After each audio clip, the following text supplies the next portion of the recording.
Bible की अंतिम पुस्तक प्रकाशित वाक्य की पुस्तक है, जो वर्तमान जीवन और अनंत के भेदों का प्रकाशन करती है। प्रभु यीशु मसीह के शिष्य यूहन्ना ने जब यह पुस्तक पवित्र आत्मा की अगुवाई में लिखी, उस समय उसकी उम्र लगभग 95 वर्ष की रही होगी। यूहन्ना अपने पूरे जीवन भर प्रभु यीशु मसीह के प्रति विश्वास योग्य रहा। प्रभु यीशु मसीह की गवाही के कारण उसको राजा डोमेशियन ने कैद में डाल दिया था। डोमेशियन रोमी साम्राज्य का 11वां राजा था, जिसने सन 81 से लेकर 96 तक 15 वर्षों तक राज्य किया था। डोमेशियन नहीं चाहता था कि यूहन्ना को आसानी से मौत मिल जाए, इसलिए उसने यूहन्ना को काले पानी की सजा दी और उसको पतमुस टापू पर भेज दिया गया। निर्वासन को सामान्य भाषा में काले पानी की सजा कहा जाता है। यह पतमुस टापू आज भी तुर्किस्तान देश के पश्चिम में स्थित है। पतमुस की जो बहुत प्रमुख बात है वह यह है कि इस टापू पर 1000 फीट ऊंचा पर्वत शिखर है। उसके ऊपर बैटमैन स्कूल है, जहां धर्मशास्त्र का अध्ययन कराया जाता है। विभिन्न स्थानों से लोग यहां अध्ययन करने के लिए आते हैं। सन 2021 की जनगणना के अनुसार पतमुस की जनसंख्या मात्र 3047 है। इन बातों को बताने का मेरा अभिप्राय यह है कि परमेश्वर का वचन बाइबल सच्चाई पर आधारित है, सत्य घटना है। वे स्थान ऐतिहासिक हैं, आज भी वहां जाकर उसके प्रमाण आप देख सकते हैं। उसकी एक एक घटना, एक एक स्थान, एक एक कथन, सब कुछ सच्चाई पर आधारित है, क्योंकि मसीह विश्वास की आधारशिला सत्यता और तथ्यों की मजबूत आधारशिला पर आधारित है। उस समय तक यूहन्ना ही प्रभु यीशु मसीह का एकमात्र चेला था जो जीवित बचा था। बाकी सब चेलों की हत्या कर दी गई थी। राजा डोमेशियन ने सोचा कि यूहन्ना को इतनी आसानी से मरने ना दिया जाए तो अच्छा होगा, और उससे राजा का नाम और बढ़ जाएगा। इसलिए यूहन्ना को काले पानी की सजा पर पतमुस भेज दिया। पतमुस में गंभीर अपराधी जो होते थे, जैसे हत्यारे, बलात्कारी, डकैत, उनको रखा जाता था। वहां भेजने के पहले उनको इतना प्रताड़ित किया जाता था कि भेजने के पहले ही कई लोगों की तो मृत्यु भी हो जाती थी। पतमुस टापू पर ठंड बहुत अधिक पड़ती है, मगर अपराधियों को ठंड से बचने के लिए किसी प्रकार के गर्म कपड़ों का कोई प्रावधान नहीं किया जाता था। कैदियों को भोजन भी भरपेट नहीं दिया जाता था। 95 वर्ष की अवस्था में यूहन्ना को प्रताड़ित किया गया होगा, उस पर कोड़े बरसाए गए होंगे। परंपरा के अनुसार वह घायल होगा और उसे टापू पर भेज दिया गया, जहां चारों तरफ अपराधी लोग हैं। ना कोई छत है, ना भोजन है। गर्मी है तो सहना है, ठंड है तो सहना है, पानी बरस रहा है तो सहना है। यूहन्ना प्रभु यीशु मसीह का प्रिय शिष्य था और बहुत धनवान परिवार से था। उसके माता पिता का व्यवहार था, उसके विभिन्न स्थानों पर शानदार घर थे, लेकिन वह अपना सारा व्यवसाय, सारी सांसारिक संपदा छोड़कर प्रभु यीशु मसीह के पीछे चल पड़ा था। उसने जो पुस्तकें लिखी, उन पुस्तकों में उसने अपने नाम का भी उल्लेख नहीं किया, ताकि सारी महिमा प्रभु यीशु मसीह को प्राप्त हो। उसके हृदय में कोई स्वार्थ नहीं था, कोई छल कपट नहीं था, अपने नाम को ऊंचा करने की इच्छा नहीं थी। वह एक ऐसा शिष्य था जो संपूर्ण विश्वास योग्यता से प्रभु यीशु मसीह के साथ था।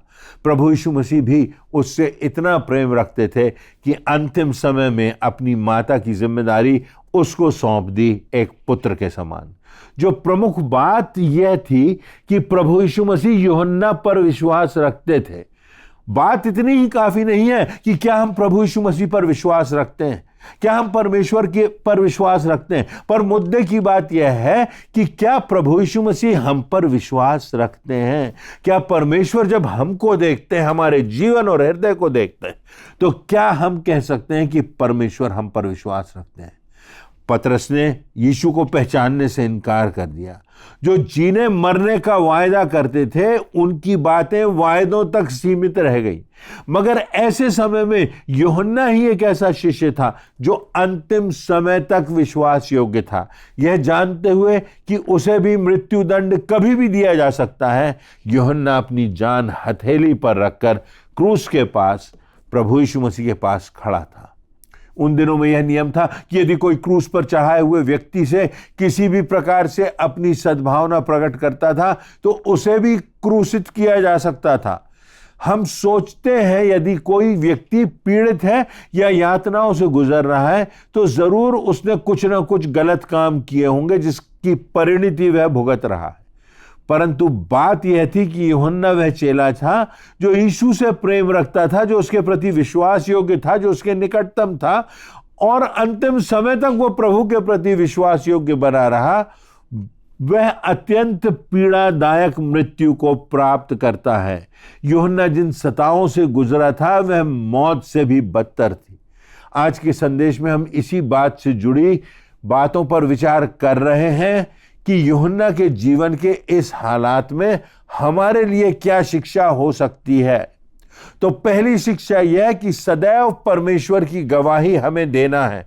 प्रकाशित वाक्य की पुस्तक के पहले अध्याय की 9वीं आयत में यूहन्ना लिखता है कि मैं यूहन्ना जो तुम्हारा भाई और यीशु के क्लेश और राज्य में धीरज से तुम्हारा सहभागी हूं। पतमुस टापू से यूहन्ना यह पत्र लिख रहा है कि परमेश्वर के वचन और प्रभु यीशु मसीह की गवाही के कारण मैं इस पीड़ा में हूं, मैं इस स्थान पर हूं।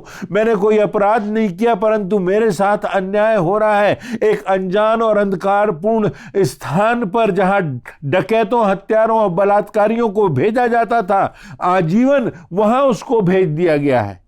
कितनी बार हमारी जिंदगियों में हमें ऐसा लगता है कि हम अंधकार से भरे हुए स्थान पर हैं और कोई रास्ता नजर नहीं आ रहा है। एक निर्जन स्थान पर, एक निराशा के गर्त में, पीड़ा के गर्त में हम पड़े हुए हैं। असफलता की स्थिति में, अकेलेपन की स्थिति में हम हैं। परंतु इस वचन से यह प्रेरणा मिलती है कि सारी परिस्थितियों के बीच में प्रभु यीशु मसीह का विशिष्ट दर्शन, अनंत का दर्शन, स्वर्ग का दर्शन यूहन्ना को होता है। उस निर्जन और पीड़ा और यातनाओं से गुजरते हुए उसको जीवन का सबसे आशीषित अवसर मिल जाता है। परमेश्वर का दर्शन उसे प्राप्त हो जाता है। अपने जीवन में हम भी जब ऐसे स्थान पर अपने आप को पाते हैं जो इस टापू के समान है, जब हमारे हृदय टूटे हुए हैं, जब हमारे सामने अंधकारमय स्थिति है, अनिश्चितता की स्थिति है, तो यह बात निश्चित है कि प्रभु यीशु मसीह हमसे मिलना चाहता है। और यदि हम अपना ध्यान उसकी ओर लगाते हैं तो ऐसे स्थान में जब हमारा हृदय टूटा और पिसा हुआ है, जब कोई समाधान नहीं दिखाई देता है, प्रभु यीशु मसीह का मिलन हमसे होता है। हमारे जीवन में वह समृद्ध अध्याय के समान वो समय बन जाता है। हो सकता है कि आज हम और आप निराशा की स्थिति में हो, अनिश्चितता की स्थिति में हो। आज आपको लगता हो कि मानो आपकी पराजय हो गई हो, आपको लगता हो जिंदगी में अब कुछ नहीं रहा, कुछ दिखाई नहीं देता। ऐसी स्थिति में प्रभु यीशु मसीह आपके और मेरे जीवन में आश्चर्य कर्म करते हैं। इसलिए जब जिंदगी में निराशा से गुजरें, जब हमारा हृदय टूटा हुआ हो, तो परमेश्वर को अवसर दें, उसकी ओर निहारते रहें। उसका दिव्य दर्शन हमें प्राप्त होगा। इस बात की निश्चितता हमें यूहन्ना के इस चित्र से मिलती है। दूसरी बात यह कि परमेश्वर की आत्मा से भर जाएं। प्रकाशित वाक्य की पहली पुस्तक के पहले अध्याय की 10वीं आयत में लिखता है यूहन्ना कि मैं प्रभु के दिन आत्मा में भर गया। कितनी अद्भुत बात है कि यूहन्ना कहता है कि परिस्थितियां चाहे कैसी भी हो, परंतु मैं परमेश्वर की आत्मा में भरा हुआ हूं। आत्मा में भरने का क्या अर्थ होता है? आत्मा में भरने का अर्थ होता है कि जो ईश्वर दिखाना चाहता है उसको हम देख सकें, जो परमेश्वर सुनाना चाहता है उसको हम सुन सकें, परमेश्वर के प्रति आज्ञाकारी होकर उस कार्य को हम कर सकें जिस भी परिस्थिति में हम हैं, जो परमेश्वर अपनी महिमा के लिए हमसे कराना चाहता है। विश्वास योग्य बने रहें, आज्ञाकारिता का जीवन जीते रहें, यही आत्मा में भरने की बात होती है। जब हम प्रभु में होते हैं तो कोई शक्ति, कोई शासक, कोई सम्राट हमारी आत्मा का उद्धार और हमारी आत्मा का आनंद हमसे छीन नहीं सकता। प्रभु यीशु मसीह को कोई हमारे दिलों से अलग नहीं कर सकता। और इसीलिए रोमियो के पत्र के 8वें अध्याय की 45वीं से 39वीं आयतों में लिखा है, कौन हमको मसीह के प्रेम से अलग कर सकेगा? क्या क्लेश या संकट या उपद्रव या अकाल या नग्नता या जोखिम या तलवार? और लिखता है आगे, क्योंकि मैं जानता हूं कि न मृत्यु, न जीवन, न स्वर्गदूत, न प्रधानताएं, न वर्तमान, न भविष्य, न सामर्थ, न ऊंचाई, न गहराई और न कोई सृष्टि हमें परमेश्वर के प्रेम से जो मसीह यीशु में है उसे हमसे अलग कर सकेगी।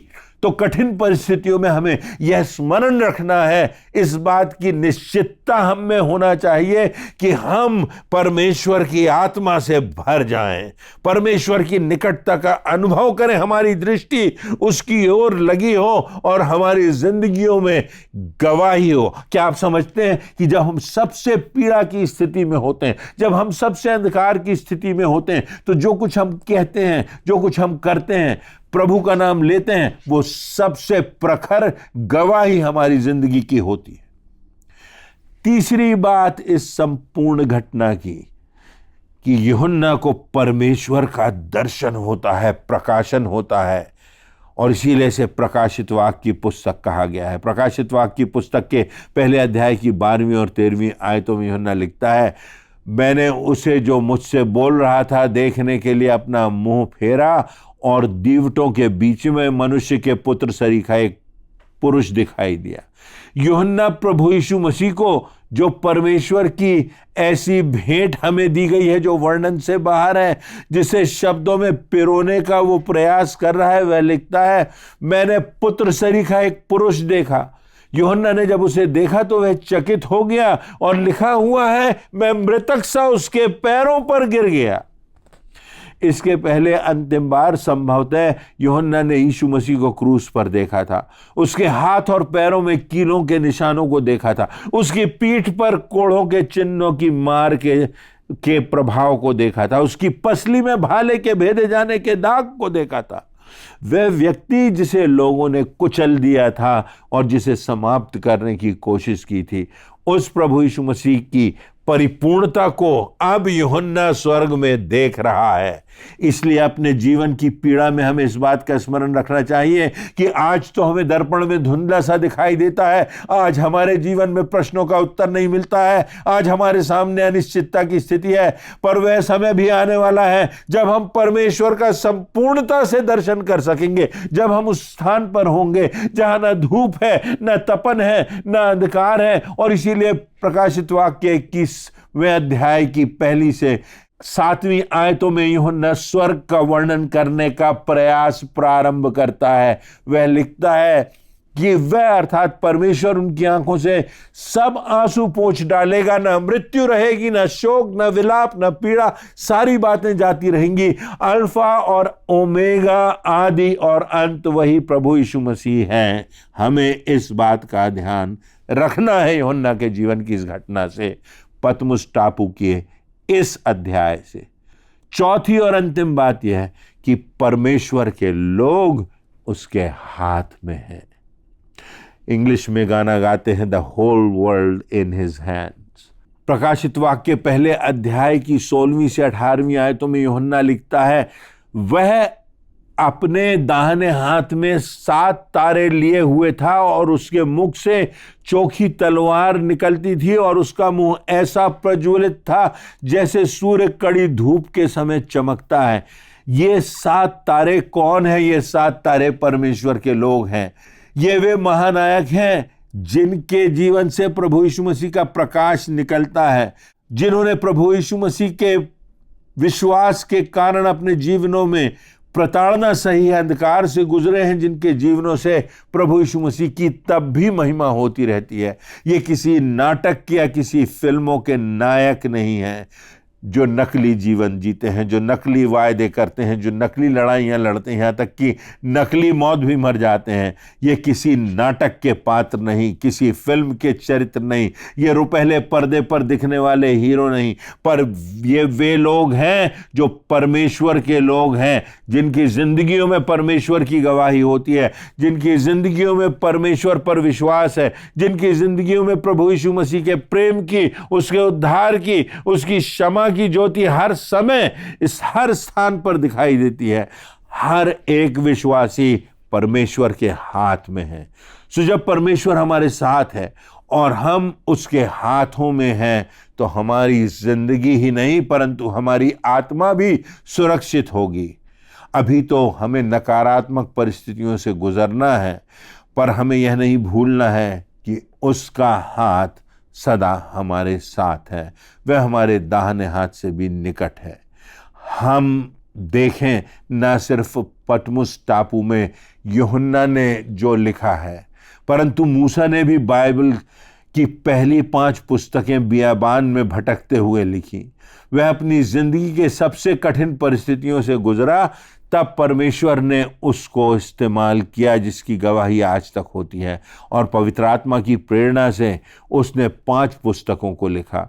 दाऊद ने भजन संहिता का अधिकांश भाग तब लिखा जब राजा शाऊल उसका पीछा कर रहा था और वह अपनी जान बचाने के लिए भाग रहा था, जब उसके अपने लोग उसके विरोध में हो गए थे। यशायाह ने अपनी पुस्तक को तब लिखा जब उसको मालूम था कि कभी भी उसकी हत्या की जा सकती है। पौलुस ने उस समय अपनी पत्रियों को लिखा जब उसे मालूम नहीं था कि उसके जीवन का अंत कब हो जाएगा, अगले पल या कल। अनिश्चित भविष्य उसके सामने था। नकारात्मक लोग पौलुस के सामने थे। शारीरिक रूप से वो टूट चुका था। उन परिस्थितियों में रोमी सम्राट के कैद खाने में रहकर उसने अधिकांश पत्रियां लिखी। जब हमको ऐसा लगता है कि हम जीवन के कठिनतम समय से गुजर रहे हैं, निराशा के गर्त में, पीड़ा के गर्त में अपने आप को पाते हैं, जब हमको लगे कि हमारी सहनशीलता चरम सीमा पर पहुंच गई है, तो प्रभु यीशु मसीह हमसे कहता है, मैं जगत के अंत तक तुम्हारे साथ हूं।